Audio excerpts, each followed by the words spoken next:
Donc les amis, j'ai décidé de faire une rétrospective sur Pedro Pascal à l'occasion de Star Wars The Mandalorian and Grogu qui va sortir au cinéma. Du coup, le retour de Star Wars au cinéma, hein, tout simplement. On verra ce que ça donne, hein, soyons prudents.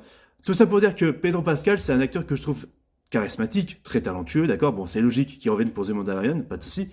Mais voilà, le truc, c'est que, ok. Déjà, je l'avais découvert la première fois dans le rôle de Whiskey, dans Kingsman de Cercle d'Or. Whiskey, qui est mon personnage préféré du film, pour information. La majorité des gens l'avaient découvert dans le rôle d'Oberyn dans Game of Thrones où il était ultra charismatique. Mais le problème, c'est que par la suite, malgré son talent, Pedro Pascal, on le voit tout le temps, partout. On le voit dans tous les projets, tous les ans. Tous les ans. C'est un truc de malade, c'est insupportable, c'est suffocant. Alors qu'il y a plein d'autres acteurs talentueux à Hollywood. Tous les ans, on voit Pedro Pascal, c'est même pas un décalage de un an sur deux. Non, non, c'est vraiment tout le temps, tout le temps, tout le temps. Ça devient chiant là-dessus.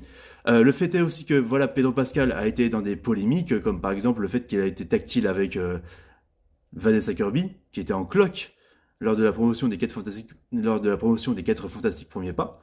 Déjà que c'est un énorme manque de respect au père de l'enfant que porte Vanessa Kirby, et qu'en plus cette meuf complètement à l'ouest n'avait même pas réagi par rapport à ça, par rapport à la réaction de son mari, etc., par rapport à leur bébé.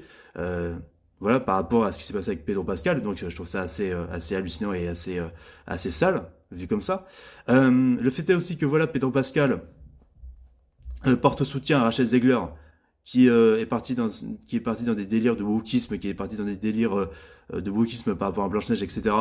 Alors que le pire, c'est que Rachel Zegler, elle a critiqué ses autres collègues latino-mexicaine actrice d'Hollywood, hein. Elle les a rabaissées en se prenant pour la diva de service, ce que je trouve assez dégueulasse et assez paradoxal par rapport à tout ça.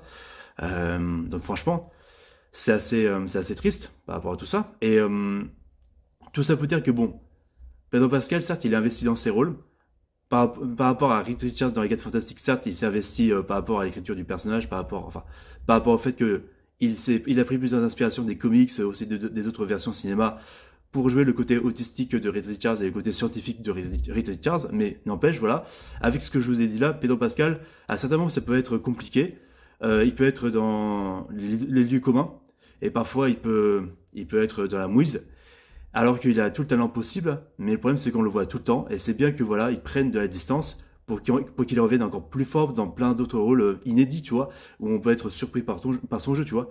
Donc déjà de ça, et puis bon, tout ça pour dire que bon. Dites-moi ce que vous en pensez de cet acteur-là, en tout cas, et moi je vous dis à la prochaine, c'était Rafi.